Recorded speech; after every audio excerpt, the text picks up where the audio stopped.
Class 9 general mathematics chapter revision আৰণৰ 14 number আৰু 15 number অংকটো এতিয়া সমাধা কৰিম। 14 নম্বৰ অংকটো কৈছে কি তলৰ শতকৰাবোৰক ভগ্নাংশত প্ৰকাশ কৰা আৰু 15 নম্বৰ অংকটো কৈছে কি তলৰ ভগ্নাংশবোৰ শতকৰা ৰূপত লিখা। এতিয়া শতকৰাৰ পৰা ভগ্নাংশত ল'ব হ'লে আমি সকলোৱে জানো এক্সৰে আমি জানো যে পাৰ্চেন্টৰ পৰা ফ্ৰেকশন যদি লওঁ তেনেহ'লে এক্সৰে কি কৰিব লাগে ডিভাইড কৰিব লাগে। যেনেকৈ 1 নম্বৰ কোৱেশ্চনটো আছে 53%, এইটো যদি আমি সমাধা কৰোঁ 53 বাই কি দিম 100 হৈ গ'ল আনসাৰ।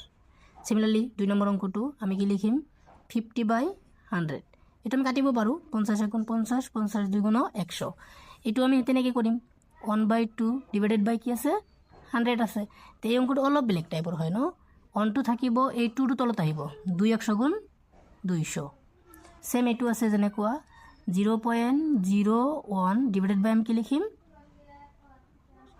100 লিখিম। এই অংকটো আমি আৰু কিবা কৰিব পাৰোঁ, দুটা পয়েন্ট যদি তুলি দিওঁ তেনেহ'লে তলত আৰু দুটা শূন্য দিব লাগিব। সিমিলাৰলি এইটো আছে কি 100%, ইয়াৰ তলত আমি কি দিম 100। এতিয়া আনসাৰটো কিন্তু আমি অন লিখিব পাৰি, এইখিনিয়ে আমি এনেকৈ কৰিব লাগে। কোৱেশ্চন নম্বৰ 15টো কৰিম। এতিয়া 1 নম্বৰটো কি আছে 1/2 আছে, 1/2 ইনটু কি কৰিম 100 কৰিম। এতিয়া 2 গুণ 2 2 50 গুণ 100 হয়।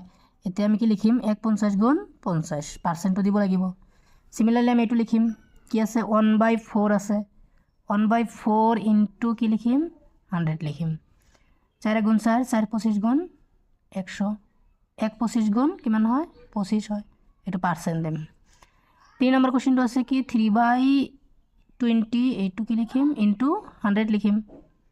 এতিয়া এই শূন্য শূন্য কেঞ্চেল আৰু 2 গুণ 2 2 5 গুণ 10, এতিয়া আছে কি 3 5 গুণ 15%। সিমিলারলি 4 নম্বৰ অংকটো কি আছে 42/125 ইনটু কি আছে 100 আছে, এইটো আমি 25 দি কাটিব পাৰি। 25 4 গুণ 100, 25 5 গুণ 125, এতিয়া বাকি থাকিল কি 4 2 গুণ 8 4 4 গুণ 16, তলত কি আছে 5 আছে, এইটো আমি এনেকৈ ৰাখিব পাৰি। সেম এইটো আছে 5 নম্বৰটো 0.25 ইনটু কি লিখিম 100 লিখিম। তো 25 1 গুণ 25, দুটা শূন্য আছে দুটা কৰি ফেলে পয়েন্ট আছে, সো এইটোই হ'ব।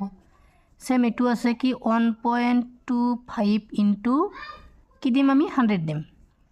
তো আমি এইটো পূৰণ কৰিলে এইটোই হ'ব 125, দুটা শূন্য আছে দুটা কৰি ফেলে পয়েন্ট দিব লাগিব, সো শূন্য দিয়াৰ প্ৰয়োজন নাই, এইখিনিয়ে এনসাৰ।